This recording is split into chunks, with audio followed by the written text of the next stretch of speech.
What's up, everybody? Welcome to Sit Down. I'm DJ Sixsmith. Finesse Mitchell in the house. Comedian, actor, talk show host. He does a little bit of everything. Author. What's up, man? How are you? Father. Husband. Yep. Playboy in my mind. How's everything going? Everything's going great, man. It's going wonderfully, beautifully well. 1 hour comedy special just hit Showtime. It's being well received. I'm back in my old stomping grounds, New York City. Got to catch up with some of my SNL buddies and got to go to some great restaurants and eat some great food, and I did not pay for anything. Wow, that is the beauty of being where you're at in your career right now. Yeah, man. Gotta like that. Yeah, borderline broke, but still famous. Yeah. But you know, I think your career is really interesting because you've kind of done a little bit of everything, and I think now is a good place to start because you have the comedy special, you're doing shows, you're touring still. So what's it like doing a little bit of everything at this point? You know what? I often told myself, and this is not just me bragging, this is for everybody talented, because you come across so many people who say, I can sing, and I can act, and I can write, and I can dance. I got to get to L.A. And I said, and you'll never make it saying all that stuff. Because before you can be a triple threat and a quadruple threat, like you have to really stand out at one good thing and focus on that one good thing and explode that one good talent that you have and let people take notice. And then you throw in the, oh, did you know I could sing? Oh, did you know I could write? You know what I mean? Yeah. But when you bombard people with all your talents at one time, they don't know how to market you, and you don't know how to market you. Because you want it all right now, you know. You want to go from Broadway to go acting with, you know, Jude Law. I don't know why his name popped in my head. But yeah, but you know, and so, and that's what I started to do later in my career. I said, I'm just going to focus on stand-up because that's where I'm dope at. Yeah. That's where I first got started. That's where I first got discovered with SNL and everybody. And I'm going to get this comedy special done. And then I'm going to say, and I'm handsome. You know what I mean? Did you notice? Did you notice the cheekbones? And I can write, you know. And then they start taking notice. And yeah, everybody starts taking notice. So now that the special is doing well, of course people are like, so what projects do you have? And you're like, bam! And then you have different projects, right? and all of a sudden you're super hot. Yeah. And then you're doing talk show rounds and talking to Wendy Williams and who else did I talk to? Well, DJ. You know you're what I'm here. saying? I'm here. Yeah, you're in the CBS studios. Absolutely, man. So take me back to the genesis of the stand-up because, you know, that is your baby. That's where you first made your mark. So how did you develop that, and who are some of the people that inspired you early on? Start with the last question first. I was definitely inspired by, of course, Eddie Murphy and watching old Richard Pryor tapes, but not as a, I want to be a stand-up. I was just watching that stuff because... As a fan? Yeah, just as a fan. I started watching Def Comedy Jam and became a real big fan. And I saw Chappelle on Def Comedy Jam for the first time. And that made me like a super fan. And that made me like a super fan of him and then a super fan of comedy and made me actually want to do it. So then it was just trying to get out of my own way of the nerves and fear and the dares of people saying, you ain't going to do it, to finally get up and do an open mic night. And that's where it started in Miami. I went to the University of Miami. I played football for the Canes. Yep. We won a national championship in '91. You, The Rock, Warren Sapp. It was quite a squad. Ray Lewis was a freshman, right? Ray Lewis, yeah. Oh my gosh, I can't even imagine. It was a great team. Yeah. Super, super, super talented, psycho, crazy team. So I departed from the team after I found out you're supposed to have a certain GPA to be eligible. You weren't exactly hitting the mark. You know what? You're a little busy. I was busy, man. Yeah, Luther Campbell, 2 Live Crew. You got a lot of guys down there. I had meetings. Yeah, how about I go to class and I'm taking meetings? I don't blame you. Miami has a swimming pool outside its campus, so I don't blame you. You know, Miami, on the tour, I turned around, and they have an intramural field. And every campus has an intramural field. Everybody goes out there and plays flag football and soccer and God knows what else. But on this tour, they were like, and here's where we play our sports. If you are a non-scholarship athlete, this is the intramural field. And we turned this corner, and it was this big, open, just like almost 2 football fields, it looks like, covered in people sunbathing. So as a 18-year-old, you turn this corner and you see all these bikinis and people half dressed and the sun and books and and sunglasses, and it was like a concert was going on, but nobody was performing. Yeah. And you're really looking, and all you see is a sea of bodies, and I said, I made the right choice. I made the right choice. But that sea of people, and then going to class, I didn't know you were supposed to try to figure all that out. Yeah, it's hard to mix those two what I'm saying? sometimes. So, but it all just made for a better comedy career when I actually got going, to just draw on different experiences and stories and people I've met. And then next thing I know, man, BET Comic View came a-calling, and that was my first TV experience in Atlanta, Georgia. And I did really well. I was, not to toot my own horn, but I do. I went out there and I smashed. DJ, I smashed. You smashed? Bro. And it was in Atlanta in front of my home crowd. And you knew right away, too? Oh, man. Yeah. I mean, you could tell in the moment. Like, the crowd was laughing. They had my applause breaks. I had a call back, take me back. And the crowd was like, to my mama house. It was like one of them urban dreams where you're like, this is going great. And so Comic View chops up a lot of the segments from different comedians, and then they do it subject-wise. And all of a sudden, you know, I was just being seen a lot. And a guy called me and said, hey, I'm a college booker. I can get you some shows at colleges. Are you interested? And I was like, yep. And I started doing colleges, and then I thought I was great, so I moved out to L.A. And I think that's the best way to move out to L.A. You're either going to be broke and say, hey, there's no plan B. I'm going to just get out there and see what happens. Or you can be a little smarter and save some money, you know, and then go out there. But I kind of did a tweener.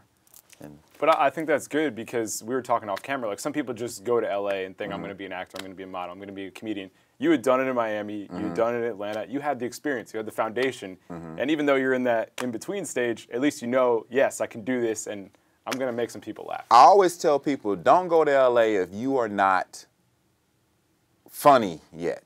Well, that's an issue. If you're not funny, people But here's the thing about stand-up. People don't know they're not funny. They just know they're doing it.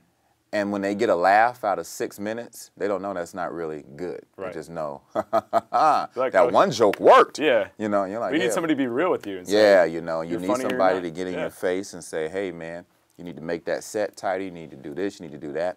But get all that done in Lincoln, Nebraska, in Louisville, Kentucky, in Atlanta, Georgia, in Miami, Florida. Don't come to L.A. and New York thinking you're just going to get on somebody's stage and then you're going to figure it out then. Right. Because stage time is too valuable in those cities. You got to already be funny, so when you get up there, you don't impress somebody, and they're giving you more stage time. And that's the game. You know what I mean? And the college tour for you was huge, because you had those reps, you had that experience. By the time you got to LA, it's not the first time you're popping up on a stage in front of people. Right. We did step shows. So a lot of people, you know, went to college seeing the, you know, the Black Greek step shows. And my fraternity is the one that twirls the canes, you know what I'm saying? And we're looking all smooth. But performing in front of a lot of college kids and stuff definitely made the nerves and jitters go away. I still get nervous to this day, and that's a good thing if you're a performer. But the nerves don't carry out onto the stage during the performance. So it's like right beforehand? It's right before. And those nervous jitters, everybody should have that. Coming to the stage, you've seen him on blah, blah, blah. I'm like, oh, Finesse Mitchell. Hey, there he is. But it's amazing how in those moments before you doubt yourself, you don't have the confidence, then boom, lights go on. It's a totally different thing. Totally different thing. Helps being a Gemini too. I mean, you know, people said we're two people anyway. So one person off stage, one person on the stage. But I know a lot of people. Rock and Sandler and even Chappelle. You know, people are very quiet off stage, and the conversation and tone is very, very like very matter of fact. DVD and finesse. Let me tell you what you need to do, buddy. Da, da, da. And nobody's being funny. Yeah.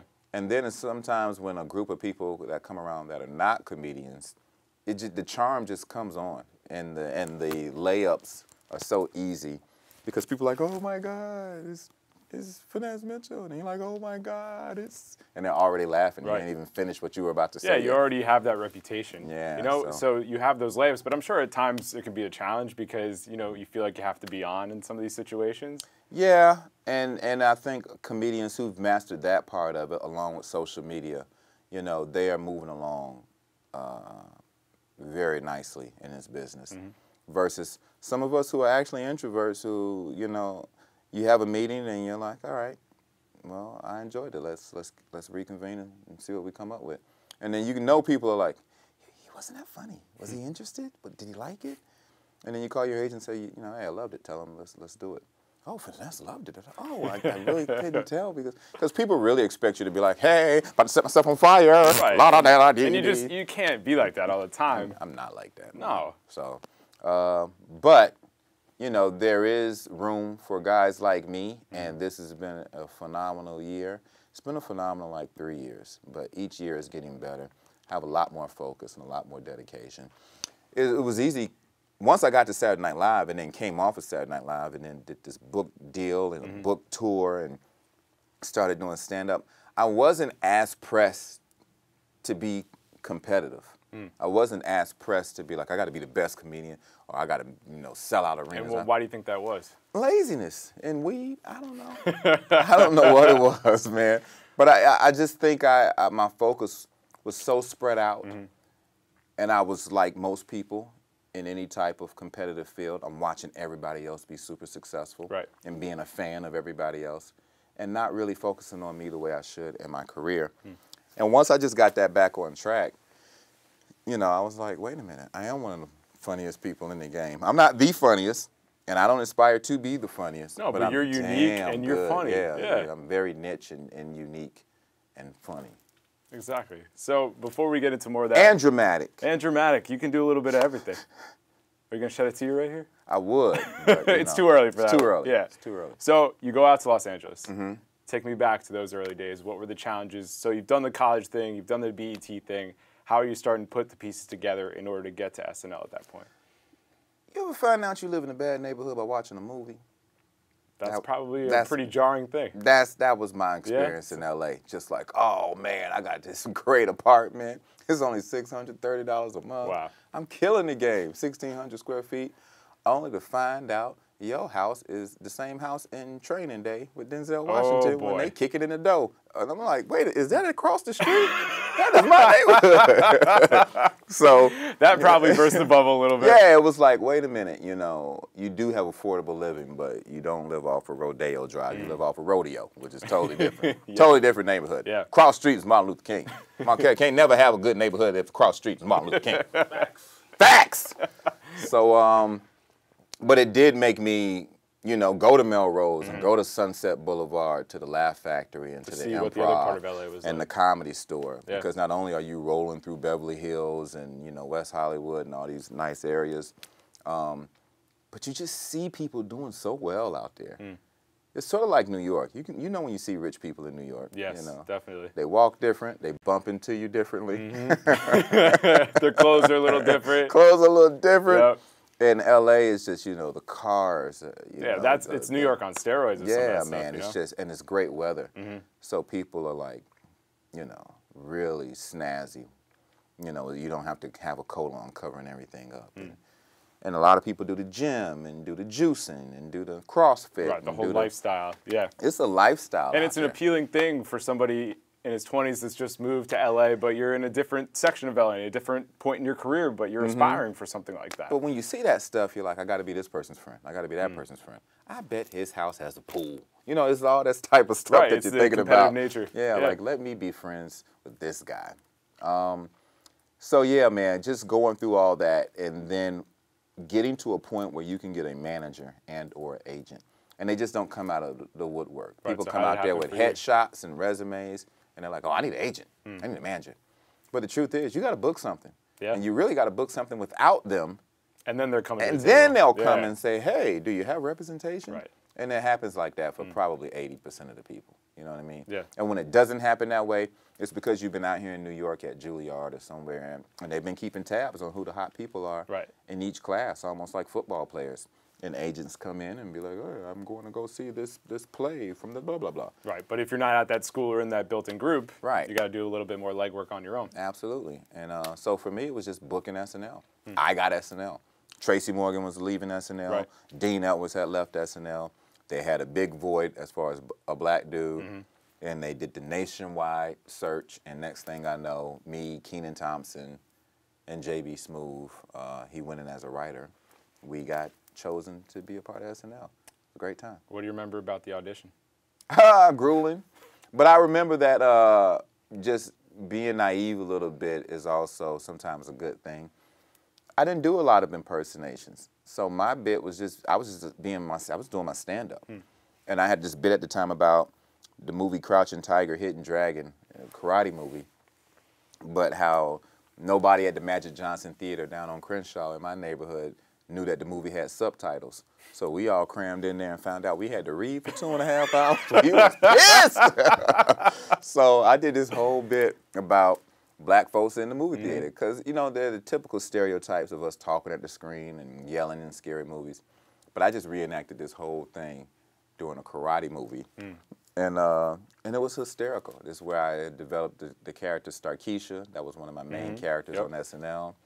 But it was just little bits. And I'm the dude in the theater for the first time watching other black people that I'm like, what the hell is going on? Like, why are they reading out loud? Why is this girl using her finger? Like, you know what I mean? It was like all this different type of stuff, and just the bit was killer diller. So that got me on SNL because it was giving me standing ovations in LA when I was doing it. So let alone like when people were actually coming to see me, you know, for an audition. I did that. It was like, you're on my home turf now, you know. So that was the audition. They want you to do like 7 to 8 minutes of original characters and or impersonations, and that's it. Like when I saw Kristen Wiig's audition, who's like, I'm a huge fan of hers, but she just came to the studio and she's like, Audrey Hepburn. And that's what you usually hear about these auditions, Carol is the Burnett. impersonations. You know, she just went through all these every women. name in the book. And whereas you were just you. And I was just like, hey, you ever, okay, I got 7 minutes. How many minutes was that? Okay. Like, I need a couple more minutes. You know what I mean? So, and that was my audition. So I thought it was also great to just see different people in the way they did it. Will Ferrell was very physical. Jimmy had props. Keenan did Bill Cosby, you know. And Finesse did stand-up. But somebody like a Bill Hader or a Kristen Wiig, we had to cut them off. They were like, it was like, you're out of time. I got 30 more, you know. But it's great, and it's great to see nice people and talented people, because I'm a huge fan of Barry right now on HBO. So it's just fun to see people come in, like when I was nervous and scared on SNL, and you know, and Halle Berry was the host, and I'm like, this is crazy. Last week I was off for rodeo. You know what I mean? And now you're hanging out with Halle Berry, and then like to see like Bill Hader and Kristen and Andy Samberg and Jason Sudeikis come in, and they're like, hey guys. And then in 1 year they were like, they're strutting, right? This is our show. And then 2 years, 3 years later, they're like, they're superstars. You know what I mean? So yeah, man. So that was, you know, the audition process was great. It took us 4 times, or them 4 times, to figure out who they wanted, and you know, each 4 times I got up to bat, I hit a triple or a home run. So that's awesome. So once you finally get in the building, I mean, it's a juggernaut in terms of the amount of time you have to spend and just you know, the whole process. So what was the biggest learning experience for you in those 3 years as you're on the show and doing all these different parts, and just learning life as somebody on SNL and just going through that week after week, month after month? I think the biggest lesson I learned is don't tell the writers that's not funny. Yeah, the writers are pretty prideful with their content. You don't want to tell them that's not funny. And now you're doing all the writing for yourself and or with people. It's just a bad situation. And you have to figure out how to, it's still politics. You know what I mean? It's still very like Survivor, the island. You know what I mean? You make these alliances with certain writers and certain cast members, and you go in and you try to write something great that week. And whatever you did that week, that's not the same formula for the next week. Right. So that's the hard thing about SNL, is auditioning for a show that you're already on week after week. Yeah, it's crazy. And people who you know are going to be in the show, you're like, so, Amy Poehler, what are you working on? Finesse, if I need you, I'll let you know. And then sometimes you knock on the door and you're like, you know, hey, Maya Rudolph, what do you got? Oh, Finesse, come in, I need you. You're like, yeah. Let's do it. You know what I mean? I knocked on the right door. Right, you know but that can change the next week. It changes. You know? So, and it drives you crazy, but at the same time, you know, I wouldn't change it in the process. In my experience, I thought it was great. But, you know, SNL is definitely a grind. And a lot of people come off the show crazy. you know. And like you said, after you were done with the show, you would hit the pinnacle, and you took some time to just figure out, what do I want to do? Who am I, you know? So how long, you were mentioning a couple of years, so when do you finally realize what the next sort of phase of your career was going to be?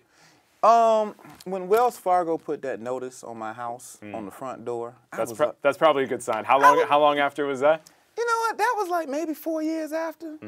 Like things were going great. No, that's not what happened. But I did move back down to South Florida. Okay. I do remember Lorne Michaels telling me, he gave me so many little tidbits and jewels. But the one thing he told me, he was like, you want to buy a house, you want to buy some property, and you want it to be a nice house, Finesse.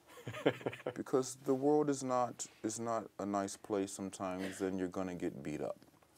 But at least when you come home and you walk through the door and you look around, you're gonna say, somebody important lives here. It's gonna make you feel better. Thank you, Lorne. Thank you, Lorne. I'm gonna keep that one for a long time. Because I was living off of Crenshaw, and I used to come home and be like, this sucks. But now, so I went and bought this dope crib in South Florida. And that must have been a huge full circle moment for you after getting your comedy chops there and coming back home and getting a big place. I'm still in the town where my frat brothers were there. The people knew me from football. The people knew me from school, and now they know me from SNL. And now I'm in this, little suburban cul-de-sac part of just like nice houses, and my neighbors are like, You're the guy, right? You're the guy. Yeah. And I'm like, yeah, I live here now. And it was dope, man. And I just enjoyed the time off. I enjoyed writing the book. And that's usually what I was really using that time off for, to write the book.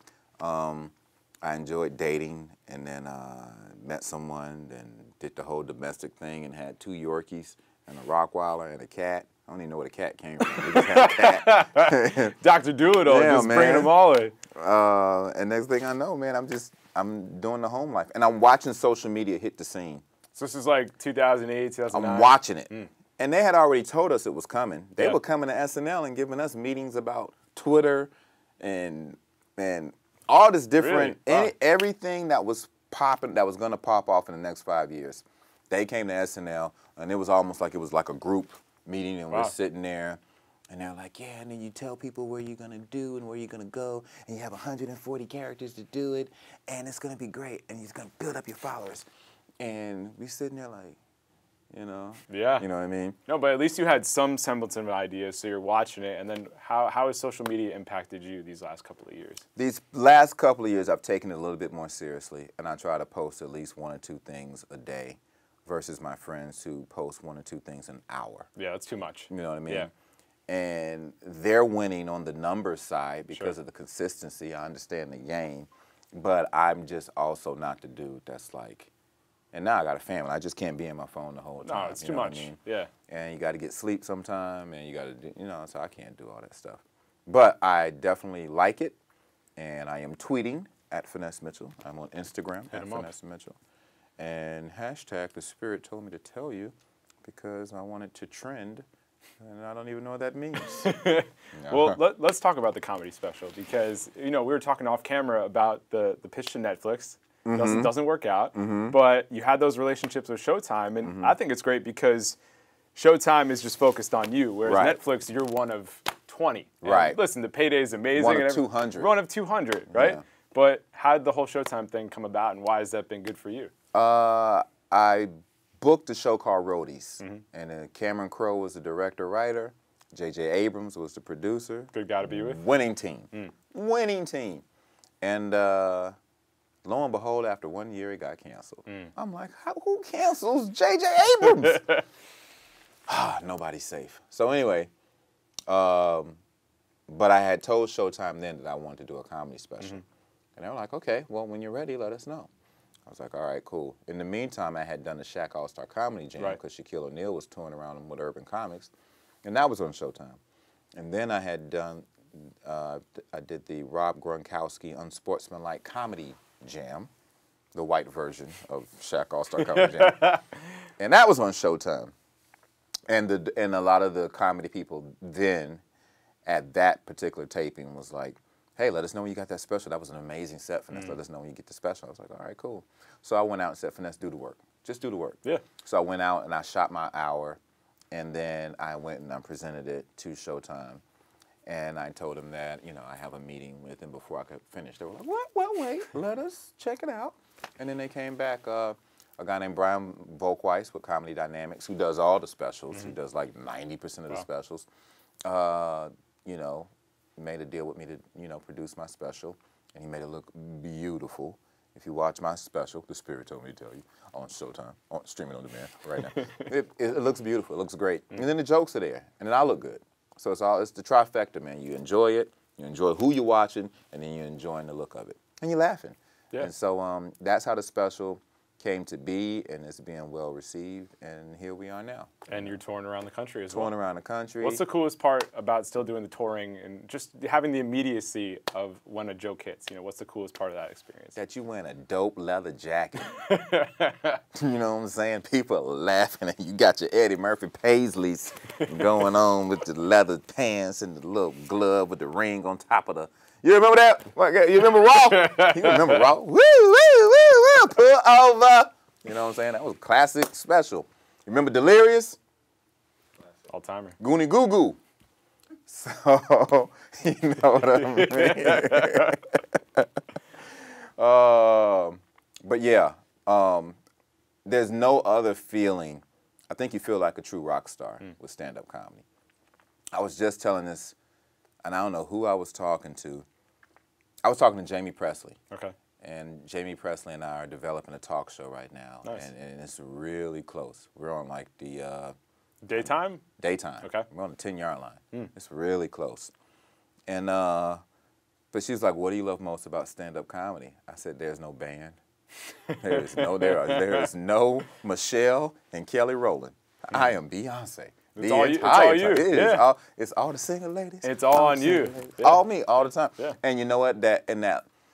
It's just an adrenaline rush or can you say orgasmic type feeling? It just feels great, bro, when you tell a joke, people are dying, and you get the goosebumps. Yeah. You know what I mean? You're like, wow, you know, I wrote that. And then when you start writing on top of that one joke, and that was just a 6-minute bit, and you're like, I developed that Crouching Tiger joke from just one premise. I think that's really great about stand-up, something that you can create, and you grab a mic and you just walk out there and you entertain people for an hour, and you say, and this is what I love to hear, all right, guys, they said I gotta go. No! No, please don't. No! I'm like, that's right, time to go home and back to your normal lives, you know what I mean? But it feels great to just get some people's minds off of bills or health scares. Yeah, a little escape. Bad news. You know, just for an hour. Yeah. And especially in the times today, you know, we definitely need that laugh. There you have it, Finesse Mitchell. Catch him on his special. Catch him everywhere else. Finesse, thanks so much for coming in. Thank you, DJ. Hey, you guys, believe in yourself, believe your dreams, do it, and then, yeah. If you live in a bad neighborhood, fight to get out. We'll see you next time here on The Sit Down.